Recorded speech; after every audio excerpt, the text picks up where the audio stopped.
If you ask a woman to describe her perfect man, she'll probably describe this guy, or this guy.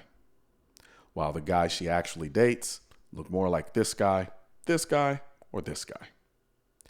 Ask me to describe my perfect home defense handgun, and I'll probably describe this gun, or this gun. But my actual home defense handgun is this gun, the HK45 Tactical. Pragmatically, it's more than good enough to be my home defense handgun. It's just not the best. But emotionally, it's perfect.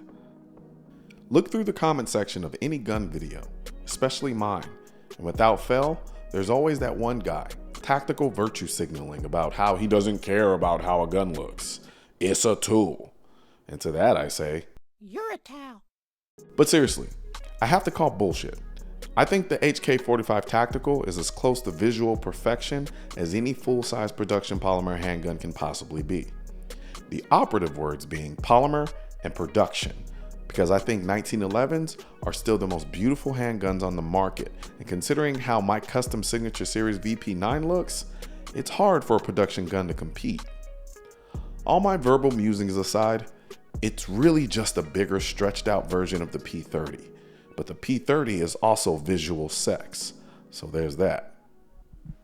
Visually, the gun looks like it's loaded with fast twitch muscle fibers, and it's very visually appealing. When I reviewed the FNX Tactical 45, I called it the thick girl that owns it. In the case of the HK45 Tactical, it's the achingly beautiful fitness model that takes herself way too seriously. But man, does she look good. So my HK45 Tactical doesn't have suppressor height sights.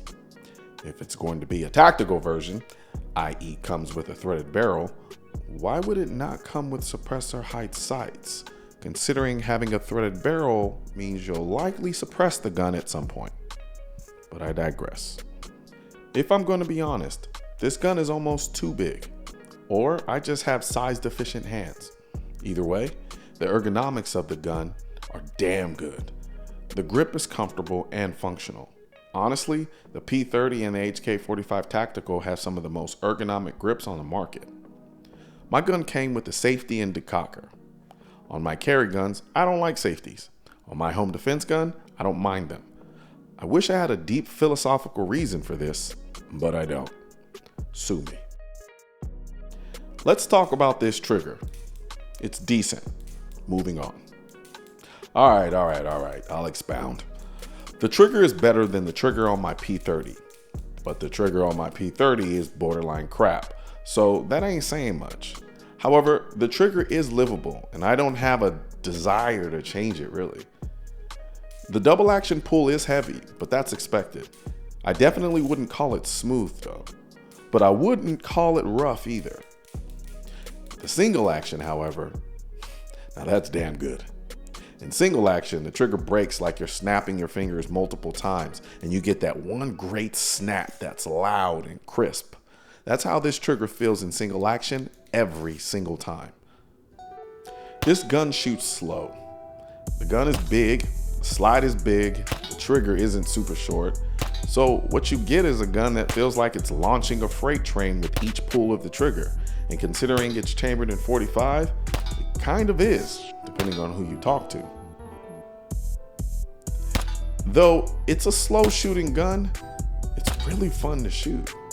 In a weird way, all of the high precision, over-engineered aspects of the gun are communicated with each shot of the gun. It may be a tactical placebo effect, but shooting a 45 in a Glock 21 feels less special than shooting it out of a 45 Tactical from HK.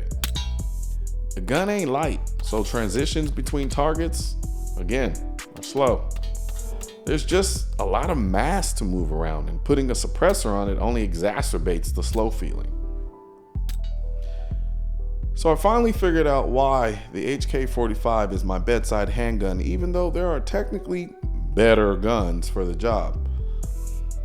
Really, it just boils down to the fact that it inspires confidence. The gun has presence. It fills your hands up, and the weight makes you feel like you're shooting something much more substantial. Add a suppressor and a light, and you start thinking you could have stormed the beaches of Normandy with this gun. However, there is one thing that I can't stand about this gun. The capacity. 10 rounds in a gun this size is a joke. My Glock 30S is half the size, and it has a 10 round capacity, and if I so choose, I can use a Glock 21 magazine giving me 3 more rounds, and if I'm feeling really dirty, I can get a 20 round magazine and put it in my Glock 30 or Glock 21. Yet, it's still sitting on my nightstand, ready to do work if need be. What's going on, folks? This is Colion Noir. If you like what you saw in this video, be sure to hit the subscribe button that should be located on the bottom left portion of the screen. I mean, come on, who you fooling? I know you want to.